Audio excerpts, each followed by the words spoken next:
everyone, and welcome back to the Steam Forward podcast. As always, I'm your host, Savannah, and today our guest is Tsippy Calloway. I know a couple weeks ago we had Philip Calloway. This is his wife, and she used to be a pro tennis player, and today she's going to help me lead a conversation on how extracurriculars can change your life, and this podcast would have just came out a little bit after Mother's Day, and so she's just going to give us some insight and experiences on her 2 years of motherhood. So please help me welcome Tsippy Calloway. Hello, welcome. Thank you. How are you doing today? Wonderful. Thank you so much for having me. Yes, super excited. And you know, I did not know that you were I've known Tsippy for a couple years now. I did not know that you were a pro tennis player. Yeah. I'm actually in shock. Yeah. That takes a lot of discipline and dedication. Yeah. So talk us through that. So I would really like to dedicate this podcast to my parents because they're still with us. They are much older. They met later in life. So I have older parents. Yeah. But because of them, I took the path of professional tennis and all those extracurricular activities after school. Wow. Yeah. So was your dad a tennis coach? Yes, but he was not a tennis player. He was a self-taught tennis coach because he wanted to help unprivileged kids to stay out of the streets.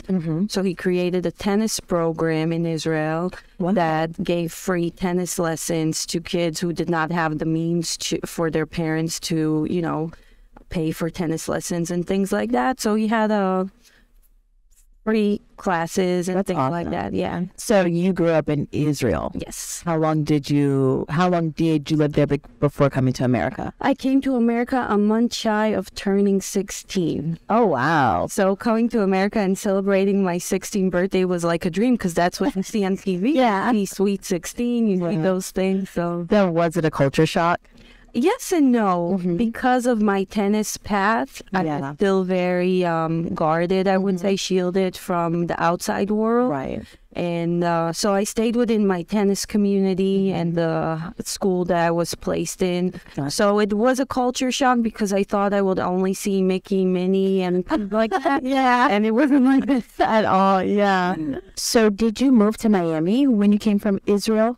The original flight was Tel Aviv to Miami, but my first few months were spent a little bit up north, closer to Orlando, in Winter Haven. somewhere like that. I never remember the name because the tennis coach that brought me over, his academy was there. But I received a scholarship to play for a tennis academy called Rick Macy Tennis Academy. And if you're familiar with the name or if it rings a bell, it's because he was the William Sisk tennis coach. Yeah. So when we came here on vacation one year and he saw me, he said, bring her over.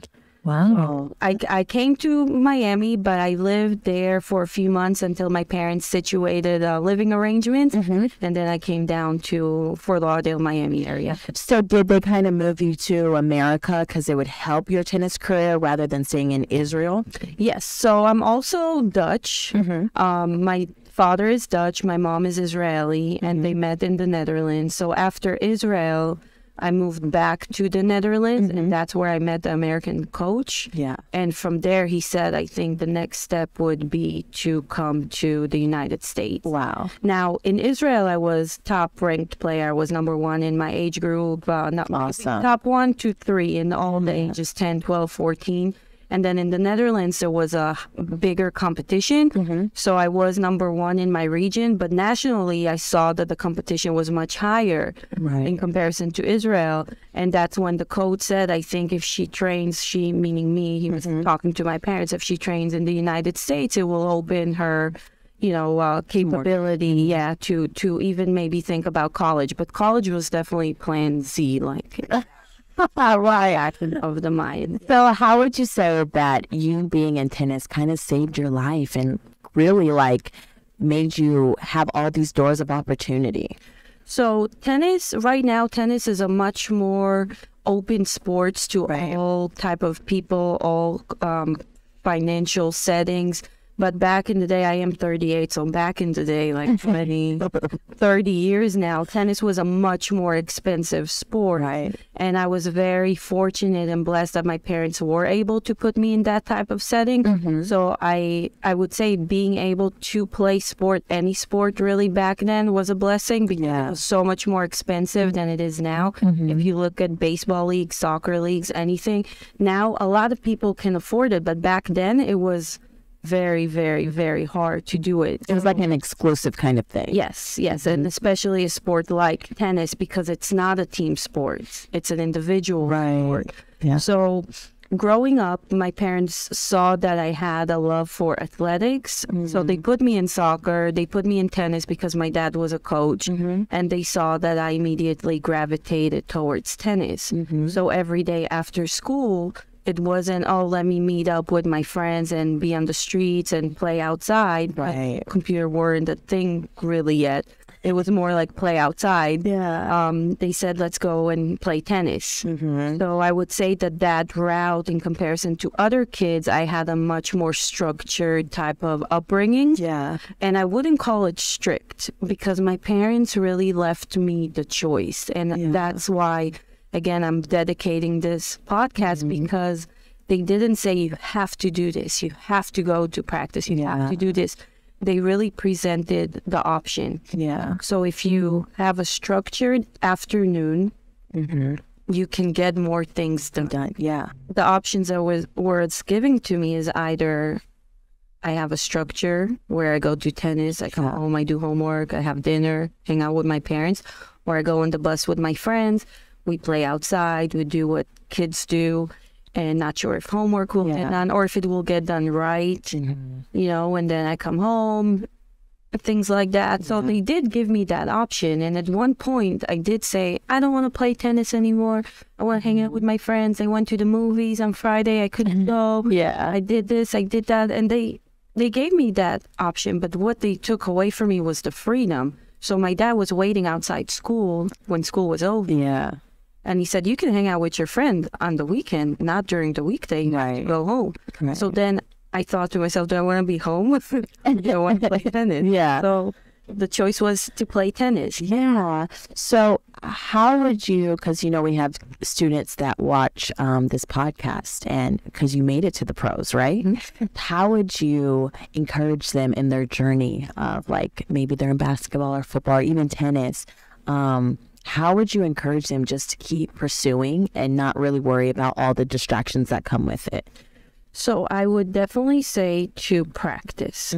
Whatever sport, whatever talent you have, talent can take you only so far. Exactly. So really put in the work and you will not see results right away. Right. There are some very, very fortunate young ladies and gentlemen who get results right away. They're that one in a million. But the majority doesn't. Yeah. It takes 10 years to become a one-hit wonder, they say in music.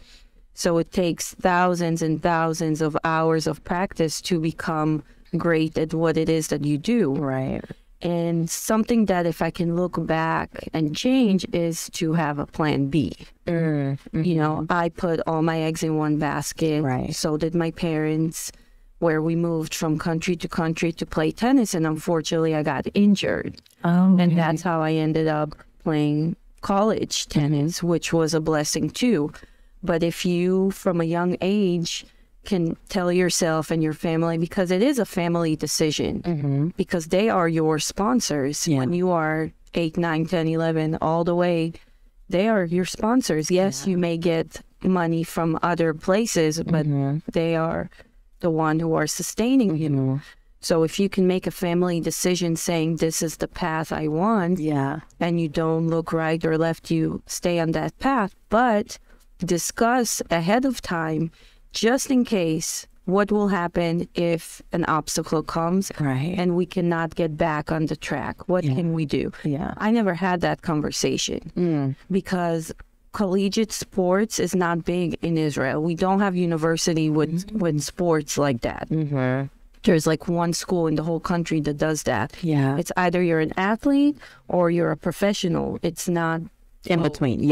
It's not both. So when we came to America and we found out that you can be a student athlete, it was a whole new world. Right. Yeah. And that, if I can, again, rewind some of the parts of my life, I would have planned better.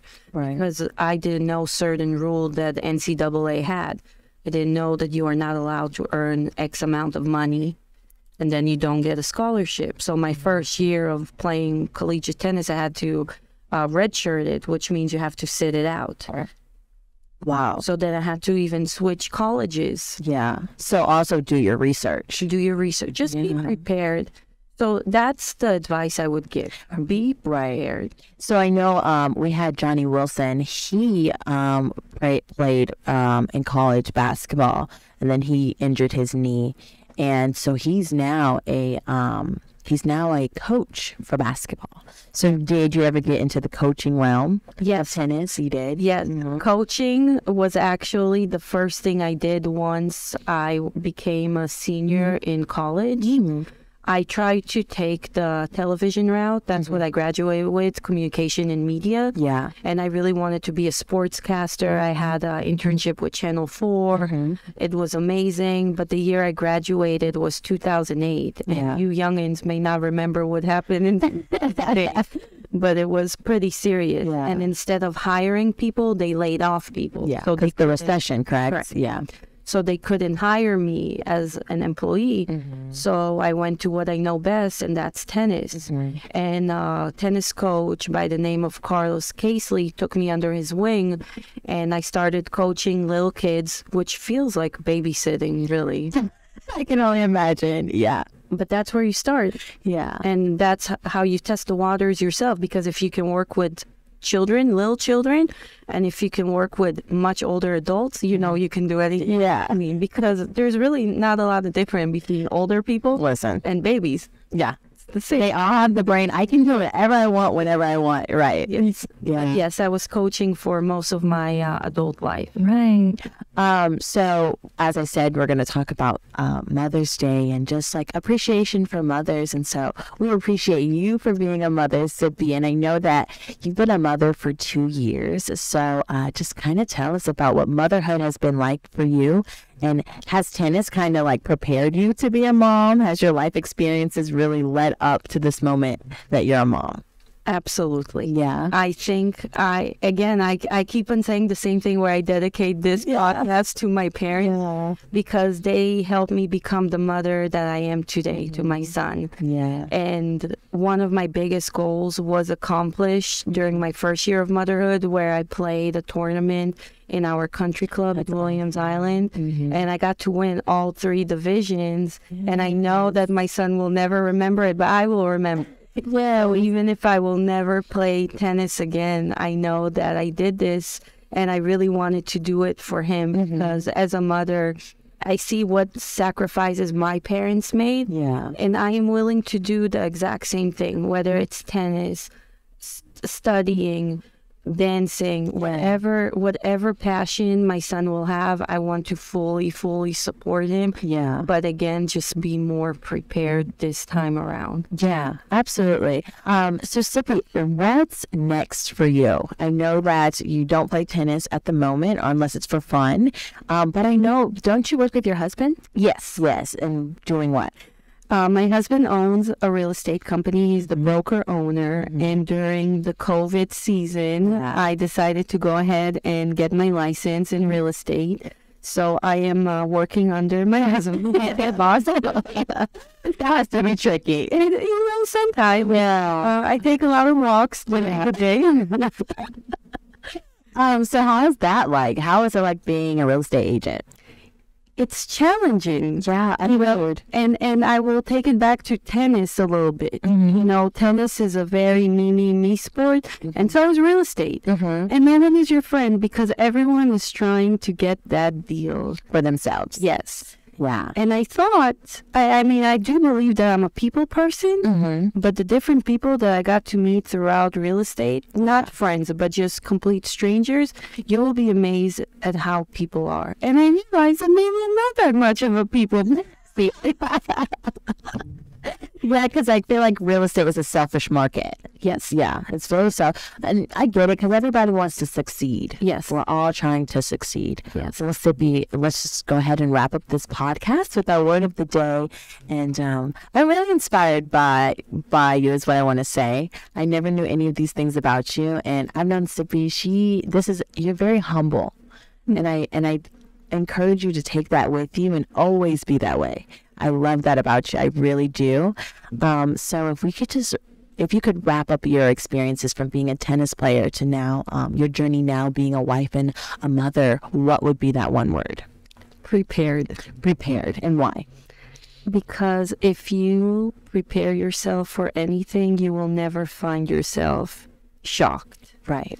There will always be surprises, but if you can be as prepared as possible for whatever might be rainy day, whether it's finances, whether it's with your child, whether it's at school, for exam, for your sports, for your extracurricular activities that you do, the more prepared you are, the higher the chances of you becoming successful at that task will be. Yeah, absolutely. I see why you and your husband are married, because he said almost the same thing when he was on the podcast. Oh. But thank you so much, Tsippy. This was such an honor, and you really blessed my life today. Thank you. And as always, there's two sponsors that we like to thank, and that's Trinity Church and the Children's Trust. And don't forget that there are 3 ways in which you can watch or listen to this podcast. If you like to watch, follow us on YouTube. But if you like to listen, follow us on Apple or Spotify.